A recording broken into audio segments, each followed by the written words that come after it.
Good morning students. आज हमें 7.1 हमने लास्ट लेक्चर में डिस्कस की थी। आज हम 7.2 डिस्कस करने जा रहे हैं, दैट इज़ पैरामीट्रिक इक्वेशन। आप सबको पता ही है पैरामीट्रिक इक्वेशन क्या होती है। देखिए कुछ इस तरीके से होती है कि हमारे पास x कोई फंक्शन होता है f ऑफ t में, y कोई फंक्शन होता है फाई ऑफ t में। तो हम यहाँ से t एलिमिनेट करके जो इक्वेशन बनाते हैं, वो जो इक्वेशन कोई कॉनिकॉइड बनती है, जो भी बनती है, तो वो क्या होती है, पैरामीट्रिक इक्वेशन। जैसे मान लो x is equal to a t square, y is equal to 280। आपको पता ही है किसकी पैरामीट्रिक इक्वेशन होती है, पैराबोला की। यहाँ से आप इन दोनों इक्वेशंस में से t को एलिमिनेट करोगे और फिर सॉल्व करोगे तो इन द एंड क्या इक्वेशन आती है, y square is equal to 4x। This is the equation of parabola. ठीक है स्टूडेंट्स, इनको बोलते हैं पैरामीट्रिक इक्वेशन। अब तक 7.1 एक्सरसाइज में हमने कार्टेशियन इक्वेशन की कर्व ट्रेस की यहाँ पे। ठीक है, ऐसे ही जैसे मान लो x is equal to a cos theta, y is equal to a sine theta, ये किसकी पैरामीट्रिक इक्वेशन है। अगर कुछ बच्चों को याद होगा कि ये सर्कल की पैरामीट्रिक इक्वेशन होती है। कैसे निकालते हैं, जैसे मान लो हमें यहाँ से थीटा को एलिमिनेट करना है। अगर मैं इसको स्क्वायरिंग एंड एडिंग करूँ, x square is equal to a square cos square theta, y square is equal to a square sine square theta. अब इनको ऐड करो, x square plus y square is equal to a square sine square theta plus cos square theta, तो कितना हो जाएगा 1। तो ये circle की इक्वेशन होती है। ठीक है स्टूडेंट्स, ये ऐसे ही पैरामीट्रिक इक्वेशंस हैं।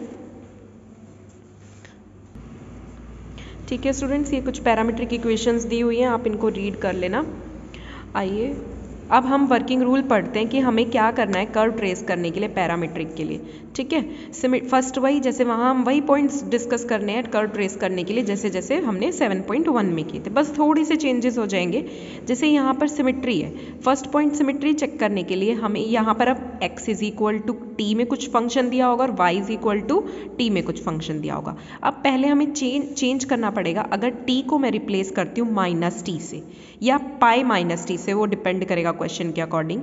अगर मैं t को माइनस टी से या t को पाई माइनस टी से चेंज करती हूँ तो x मेरा चेंज हो जाए माइनस एक्स में और y मेरा रिमेन्स अनचेंज्ड। तो curve is symmetrical about y axis. y की वैल्यू चेंज ना हो लेकिन x चेंज हो जाए माइनस एक्स में, अगर t को माइनस टी या पाई माइनस टी चेंज करने से। ठीक है, जैसे एग्जांपल है x is equal to a sine t, y is equal to b cos t. ये किसकी पैरामीट्रिक इक्वेशन है, इलिप्स की। ठीक है, इसमें अगर मैं t को माइनस टी से चेंज करती हूँ तो माइनस ए साइन टी, तो x की वैल्यू क्या आ जाएगी, माइनस एक्स हो जाएगी। और y में चेंज करूँगी तो कॉस ऑफ माइनस टी, तो कॉस टी ही होता है, तो y is equal to y रह जाएगा, रिमेन्स अनचेंज। सेकेंड पॉइंट है, अगर मैं t को माइनस टी या पाई माइनस टी से रिप्लेस करती हूँ तो y मेरा चेंज हो जाए माइनस वाई में और x रिमेन्स अनचेंज्ड। जो अनचेंज्ड रहता है ना उसके अबाउट सिमेट्रिकल हो जाता है, तो curve is symmetrical about x axis. जैसे एग्जांपल ये पैराबोला की इक्वेशन है।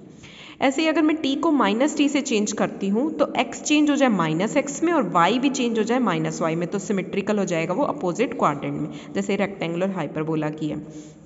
ठीक है स्टूडेंट्स, अब सेकंड पॉइंट है ओरिजन। ओरिजन मीन्स यानी कि t की ऐसी क्या वैल्यू लें कॉमन, दोनों को क्या बना दे, वो जीरो बना दे, तो कर्व हमारी क्या पास कर, तब हमारी कर्व पास कर जाएगी ओरिजन से। ठीक है, थर्ड है असिम्टोट। असिम्टोट क्या होता है, जैसे मैंने आपको 4th चैप्टर में अच्छे से बताया भी था कि हम पैरामीट्रिक इक्वेशन का असिम्टोट कैसे निकालते हैं। देखो असिम्टोट कैसे निकालना है, मान लो मैंने कोई x ले लिया function of theta A tan theta, y भी ले लिया कुछ f ऑफ थीटा, कुछ भी फंक्शन ऑफ थीटा ले लिया। ठीक है, अगर मैंने x को अप्रोच कराया प्लस या माइनस इन्फिनिटी पे। ठीक है, अगर मैं x को प्लस इन्फिनिटी या माइनस इन्फिनिटी पे चेंज कराती हूँ तो y की क्या वैल्यू आ जाए, फाइनाइट वैल्यू। मैंने आपको वहाँ भी कराया था, अगर मैं x को अप्रोच कराती हूँ प्लस या माइनस इन्फिनिटी पे और y की क्या फाइनाइट वैल्यू आ जाए तो हम बोलेंगे पैरेलल टू x एक्सिस। देखो जैसे मैंने x को इन्फिनिटी करा तो यहाँ से थीटा की वैल्यू पाई बाई 2 आ गई, और इस y की वैल्यू में जो फंक्शन ऑफ थीटा, यहाँ पे थीटा की वैल्यू अगर मैं पाई बाई 2 डालूंगी तो y की क्या वैल्यू आनी चाहिए, फाइनाइट वैल्यू, तो parallel to x axis. Similarly अगर y को अप्रोच कराती हूँ प्लस या माइनस इन्फिनिटी पे और फिर x की क्या वैल्यू आ जाए, रियल वैल्यू, फाइनाइट वैल्यू, तो क्या हो जाएगा, पैरेलल टू y एक्सिस। ठीक है students, at any theta approaches to theta naught, यानी कोई भी थीटा को मैंने अप्रोच कराया, ज़रूरी नहीं है सिर्फ इस प्लस इन्फिनिटी या माइनस इन्फिनिटी, अगर मैं किसी अनदर पॉइंट पे अप्रोच करा रही हूँ और एक्स और वाई दोनों ही मेरे प्लस इन्फिनिटी या माइनस इन्फिनिटी हो रहे हैं, तो मतलब ना तो पैरेलल है एक्स एक्सिस के, ना असिम्प्टोट आई पैरेलल टू वाई एक्सिस, तब हमें क्या निकालना पड़ता है, ऑब्लिक असिम्प्टोट। और ऑब्लिक असिम्प्टोट मैंने वहाँ भी सिखाए थे कैसे निकलता है, limit theta approaches to theta nought, या यहाँ पे T approaches to T nought Y by X. वैसे लाइन क्या होती है, y is equal to M X plus C, asymptote एक तरीके की लाइन ही होते, तो m और c निकालना है। m तो कैसे निकलेगा, y बाय एक्स पे लिमिट लगा के m आ जाएगा, limit t approaches to t naught y minus m x क्या आ जाएगा, c, क्योंकि m हम निकाल चुके हैं, y होगा x भी होगा,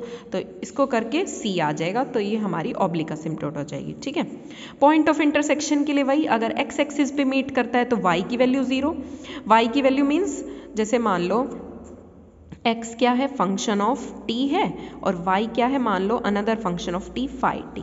जब कर्व मेरी x एक्सिस पे मीट करेगी means y 0 means phi t 0, ठीक है, और y एक्सिस पे मीट करेगी means x 0 means f t 0।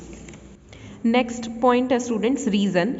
तो रीजन के लिए हमें यहाँ पे पता करना है ना कि हमारी कर्व किसके बीच में लाई कर रही है। जैसे मान लो x is equal to a cos cube theta, y is equal to b sine cube theta. अब हमें पता है साइन थीटा और कॉस थीटा की वैल्यू जो है -1 से 1 के बीच में लाई करती है। तो अगर मेरी x की वैल्यू, ये x की वैल्यू क्या है, a कॉस क्यूब थीटा, यानी कॉस की वैल्यू कहाँ लाई कर रही है, -1 से 1 के बीच में, तो x कहाँ लाई करेगा, प्लस माइनस a के बीच में, यानी -a से a के बीच में मेरी x की कर्व लाई करेगी। और y की वैल्यूज जो होंगी वो, क्योंकि साइन की वैल्यूज भी -1 से 1 के बीच में लाई करती है, तो y की वैल्यू भी प्लस माइनस b के बीच में लाई करेगी। रीजन हमें यहाँ से पता चल गया। ठीक है स्टूडेंट्स, अब 6 पॉइंट है स्पेशल पॉइंट। स्पेशल पॉइंट के लिए वही डेरिवेटिव निकालते हैं, first derivative dy by D x, ये आ जाएगा पैरामीट्रिक इक्वेशन का।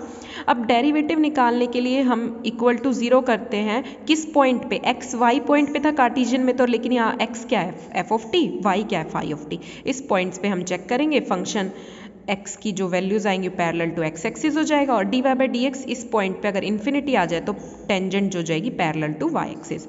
और अगर हमें नीड पड़ी तो हम सेकंड डेरिवेटिव निकाल लेंगे कनकेव अपवर्ड या डाउनवर्ड चेक करने के लिए। ठीक है, देखिए स्टूडेंट्स, मैं आपको एग्जाम्पल नंबर 1 करा रही हूँ। इम्पॉर्टेंट है ये एग्जाम्पल, एग्जाम में आता ही है, बल्कि ये एक साइक्लॉइड की इक्वेशन है, और ये इसी तरीके से आपकी बुक में 4 साइक्लॉइड दिए हुए हैं, और ये चारों ही साइक्लॉइड इम्पॉर्टेंट है। और एक्सरसाइज के जो पहले 3 क्वेश्चन है ना, ये भी साइक्लॉइड की इक्वेशन पे है सेम। तो पहले आप ये देख लीजिए, ये इसमें ये वाला है। ठीक है, क्या करना होता है, x is equal to a into theta plus sine theta, y is equal to a into 1 plus cos theta. सबसे पहले हमारा काम क्या होता है, चेक करने के लिए सिमेट्री।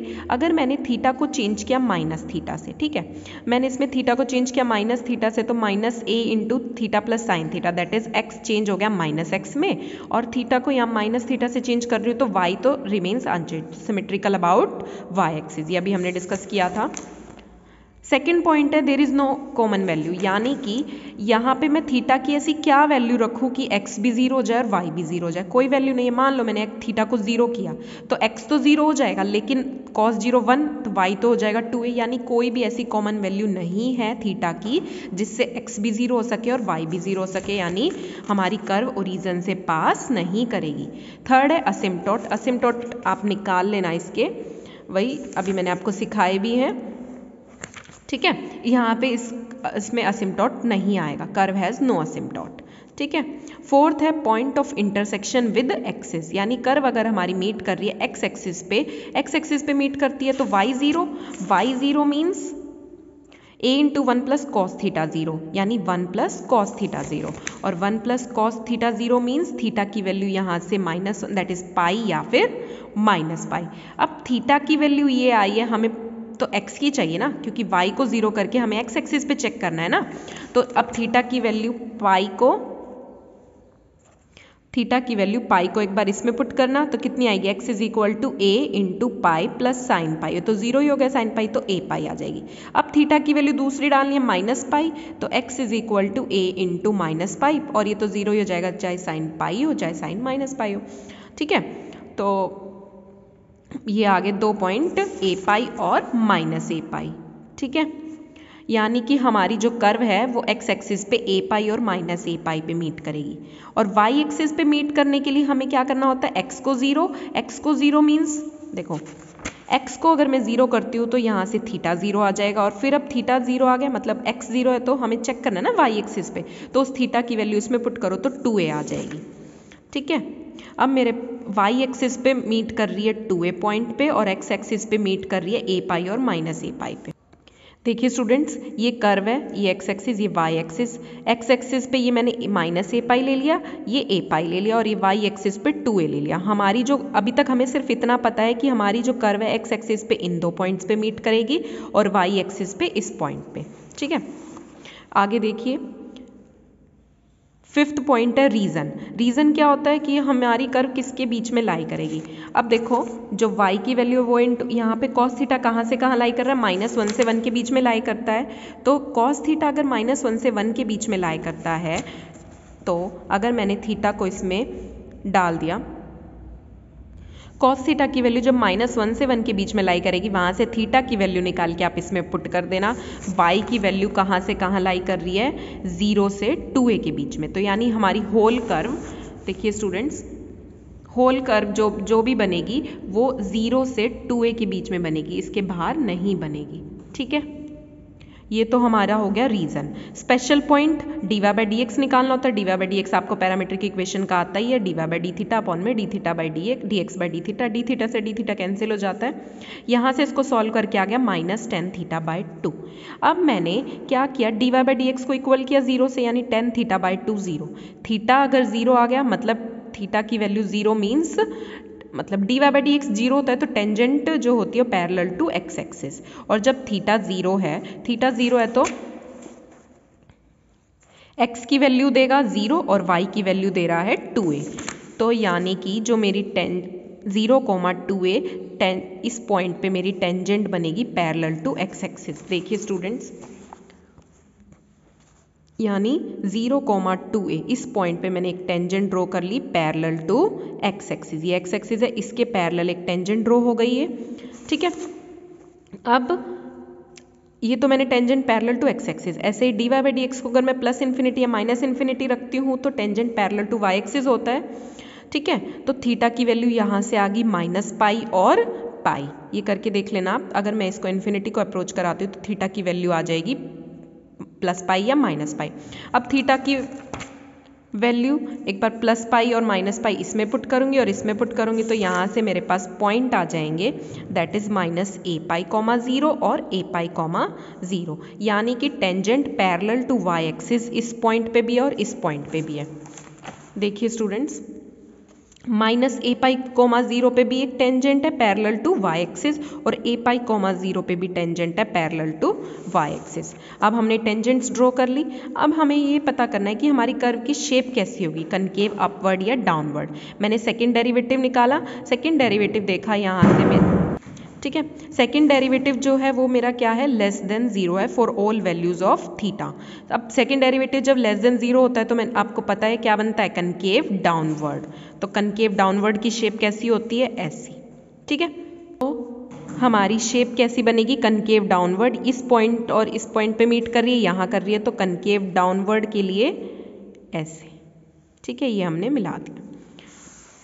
ठीक है स्टूडेंट्स, अब थीटा -पाई हो या थीटा -पाई हो या थीटा पाई हो, ये कर्व फिर से ऐसे बनेगी, ये साइकिल चलती जाएगी स्टूडेंट्स, ये ऐसे ऐसे आती जाएगी, इधर भी और इधर भी। लेकिन हमें सिर्फ ये कर्व चाहिए अपनी साइक्लॉइड के लिए। ठीक है, ये हमारी कर्व है। ये तो एक साइक्लॉइड बनाया है, ऐसे ही करके ये हमारे पास 4 साइक्लॉइड की शेप है स्टूडेंट्स। ठीक है, सेम ऐसे ही ये बनेंगे, बस ये कोई कनकेव डाउनवर्ड है तो कोई कनकेव अपवर्ड है, बाकी प्रोसीजर सिमिलर है। ठीक है, एक्सरसाइज हम नेक्स्ट लेक्चर में डिस्कस करते हैं।